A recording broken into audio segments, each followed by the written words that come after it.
Hey, what's going on, everybody? It's Juan Cristales here. And listen, we are going to be talking about the second installment of some of the best deals that we've done in the past like 4 or 5 years. And this is a very interesting deal because it was one of the things where it really tested the pressure from a lot of different angles. I'm going to be calling this one the house that we closed in 5 days and made $32,000 on, because that's exactly what happened.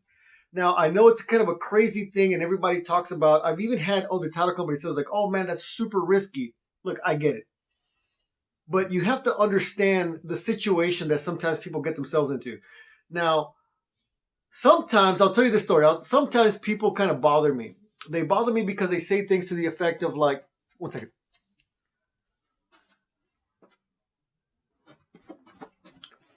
People say things to the effect of like, look, man, you're taking the lion's share of somebody's equity in a situation where they're super distressed. You know what I mean?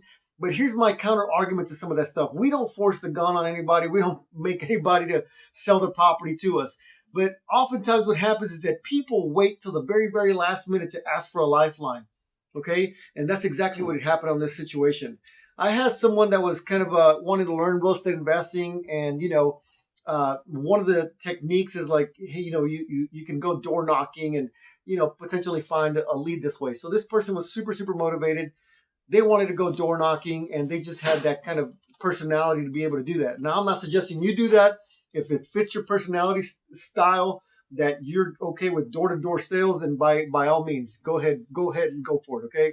But if it's not, then don't do something that gets you like super outside of your comfort zone. Okay. So this person decided that on a Sunday, because they had a full-time job, they were going to be going over there to go do some door knocking. Excuse me. So they go door knocking and they find this individual, and the person comes out and says, "Hey, what's going on? Hey, listen, we're just in the area. We're looking to see if anybody's looking to sell their property. We're real estate investors. We can buy your property relatively quickly. It's no, try to make this thing no hassle. No inspections, no weasel out clauses in our contracts. We're just looking to help some people if we can help them." And so the gentleman basically replies and says, "Well, how does that whole thing work? How do you do that stuff? And so, the student or the person that was asking me for help did the right thing. There's 4 questions that you ask people whenever you go to these houses. Question number 1 is like, hey, tell me a little bit about your situation. And so people will tell you a little bit about what they're going through. And whenever you ask these questions, people will say something to the effect of like, hey, look, we're going through a foreclosure, or we're behind on payments, what have you. Tell me a little bit about the house. Tell me what you need for the house, and then, how soon can we actually sit down and talk about all this stuff? Those are the 4 questions. I know I went through them really quickly, but here's the thing. Instantly, you can tell when someone is kind of going through a situation, they're asking a lot of questions. And what you want to do in a situation like that is you want to answer their questions, but really kind of get the story out of these people. And so basically, this person found out very quickly that there was a very highly motivated individual. Okay. So she calls me up and says, "Hey, Juan, look, we have a house appointment for tomorrow morning at 10 o'clock in the morning. Can you be here? It's a super motivated seller. We're not exactly 100% certain what's going to happen with the house, and we just need to make a decision very quickly." I said, "Sure. I'll be there first thing in the morning, 10 o'clock in the morning, Monday morning." This was Sunday. Of course, we want to try to find out as much information as we can prior to going out to the house. We researched the house. It was on the auction block, not for that. So it's Monday, not Tuesday. So the following Tuesday, okay? We're like completely out of time. This house is going to the auction block for not paying taxes on the property. This house was owned free and clear. There was no mortgage. There was no debt, but there was, I don't remember exactly how much in taxes. I think it was like $32,000 in back taxes on this particular property. And so, at that point, really the county just says, "Look, we need some money, so we're just going to sell your property off, and, what have you." Okay. So we try to do a little bit of the backstory, or try to find out information about the property before we got there. We researched the area to see what houses that were selling for in the market fixed up. We were looking at properties, how much properties were selling for that were not fixed up. We needed to know as much information as we could. So we had to do all of our due diligence. And especially when I found out that this property was going to the auction block the following Tuesday, it's like, we don't have any time. Okay. We generally don't have any time. So I got there and I started going through the property, and the guy was really kind of embarrassed. He'd been living there by himself for a long time. It was just him and his dog. Unfortunately, guys, and I don't say this with like, haha, let's make fun of people type of thought in my head, but it's really like the real things that happen to us when we go to these houses. This gentleman had been living by himself with the dog, and there was one room. It's a 3-bedroom, 2-bath house. One of the rooms was like the dog's bathroom. That's all it was used for. And the guy was really embarrassed about it. So you yourself as an investor or a house flipper or a landlord or what have you, you have to understand the very delicate interpersonal relationships that you're going to have with these people without like making them feel too awkward. They're already embarrassed that you're there. They're already embarrassed that they have to show you this horrible room. The last thing you want to say is like, good Lord, it smells so bad in here. You don't want to do that. What you want to do is like, okay, and you just, take your notepad and you just write something down. Even if you just chicken scratch or just write exclamation points, bedroom number 1, whatever, okay? Don't make a big deal out of it, but they're noticing that you're writing something down about that room, and they know that you notice it. That's it. That's all you need to do. We go through this house. The air conditioning doesn't work, so the stench is really, really strong. There's a lot of urine in different areas. It's like a laminate flooring where, there's been a lot of spilled drinks, probably bathrooms that the dog is uses the bathroom, so it kind of just pops up and it also absorbs the liquid, and so it starts to smell in there. I mean, the place was just, man, there was fleas. The lawn in the back was completely overgrown. It needed a new roof. It needed everything. This house was just horrible. And to top it off, the poor guy was just kind of a hoarder. He just kept everything. And he was just living there with the little window unit in his living room, and he's probably just slept there, and that was it. Okay? Bathrooms are terrible. So I'm sitting there talking with this guy, and I'm like, sir, here's the situation, okay? Do you have a tax bill with the latest tax bill that you've gotten? And he kind of sort of had some paperwork. He's like, yeah, they said they're going to sue me or they're going to sell my house and all this other stuff. And I'm talking to him, asking him to tell me the story. I said, I asked him, how did you acquire the house? What's the situation with that?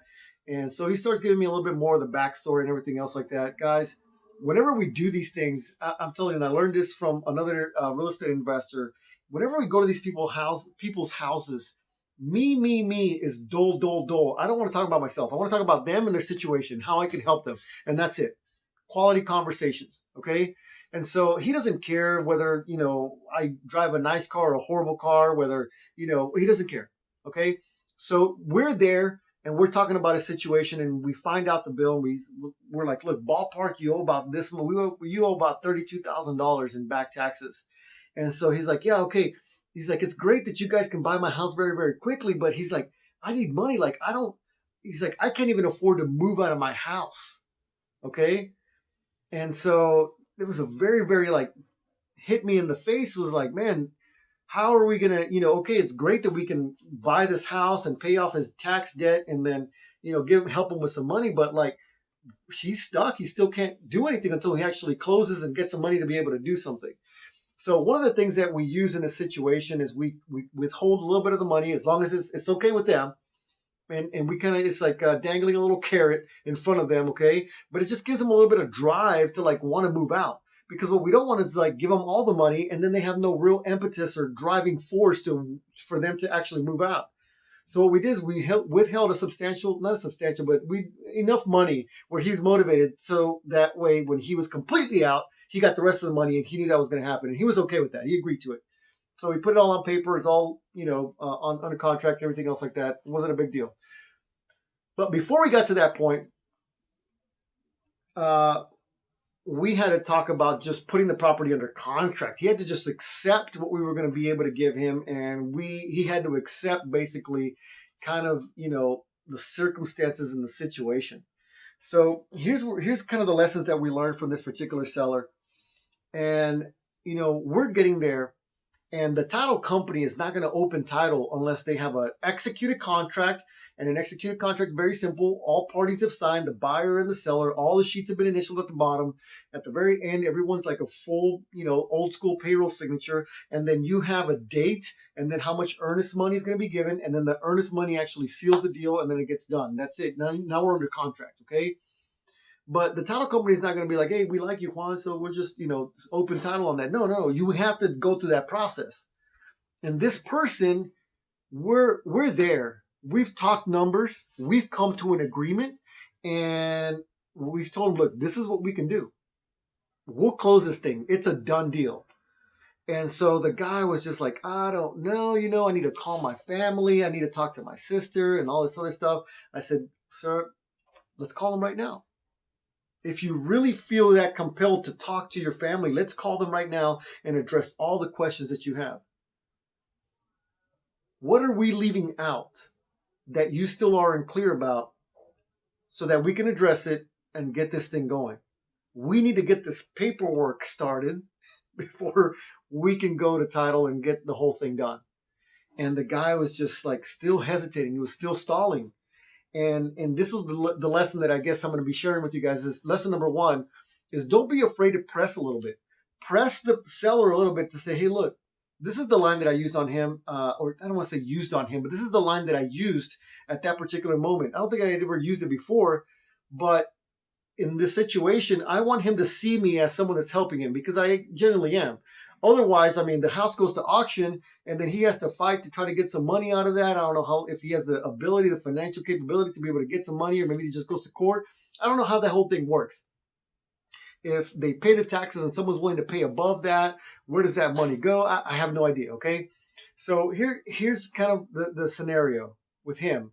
And he's like, I don't know. And he's kind of just stalling and stalling and stalling. And we've been at this house for several hours now, probably like 2.5 hours, 3 hours, maybe. I don't remember, but it was a long time.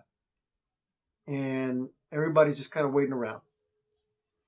And I said, sir, the reason why I use the word we, him and I, are in this situation is because of procrastination. And I hate to say that, but it's really the truth. And now we have a piece of paper that just needs your signature so we can get the process started. Like, we're out of time. This house is going to the auction block, not tomorrow, Tuesday, but the following Tuesday.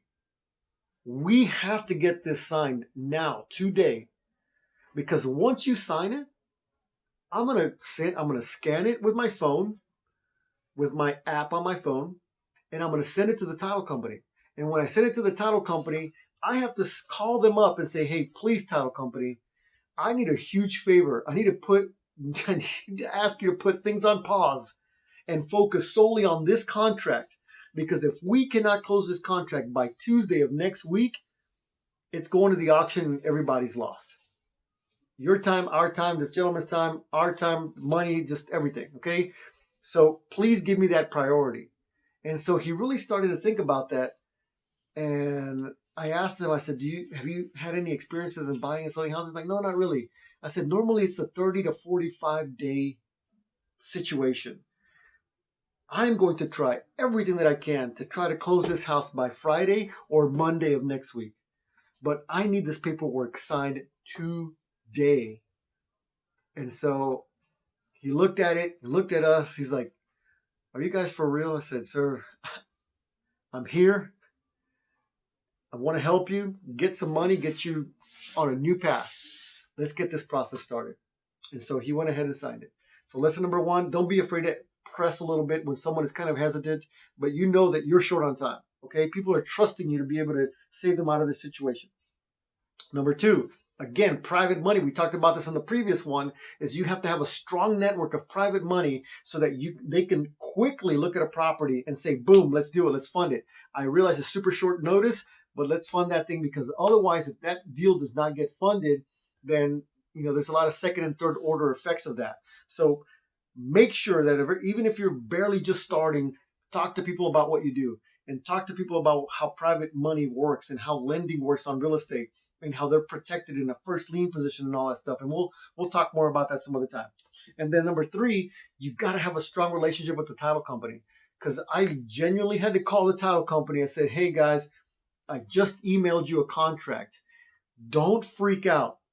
Yes, we need to close this house, not tomorrow, Tuesday, but sooner than the following Tuesday before it goes to the auction.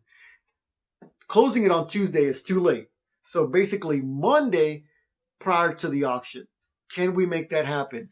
And so basically the title company just goes into, hyper speed to try to get, putting rush on title commitments, making sure all any of the stuff on Schedule C on the title commitment, everything's good. And they just go through all the stuff to try to help us out. And the property is in an HOA. We had to pay extra to get the HOA documents expedited, to get everything cleared out. I mean, it was like pins and needles, and we're like trying to get this thing done last minute, trying to get it done. And then here was another one of the kickers, is that like we had to like buy the property, and then in doing so we had to get the gentleman some money to be able to actually start moving. The problem was that somebody else had tried to like go around us and try to steal this deal from us. And I had to get on the phone with this other investor and say, hey guys, look, here's the deal. Like we came to this deal first. We got it under contract. We have a memorandum of contract. Like, you're out of time. Like, we're ahead. Like, ours was recorded before yours was. There's no way. So I'm sure the guy probably afterwards, called somebody else, and maybe they offered him an extra, $1,000, $2,000, what have you. I don't know. They never told me how much extra they offered, and the guy tried to go and get this other stuff done. At the end of the day, we were able to get it done. We fulfilled our commitment. It was kind of a weird situation with the seller because he had tried to like go around us to try to get some money, but we didn't really want to focus on that. We didn't really want to, bring that up. And so we just talked to him and said, hey man, everything's okay. It's a very stressful situation. We were able to help you out as best as we could. And then we had to begin the process of just ripping everything out of that house to get as much of that smell out. We had to take two 40-yard dumpsters worth of trash out of that house. It was absolutely insane. Hey guys, that's all I have for you on this one. Thanks so much for watching. I'll talk to you soon.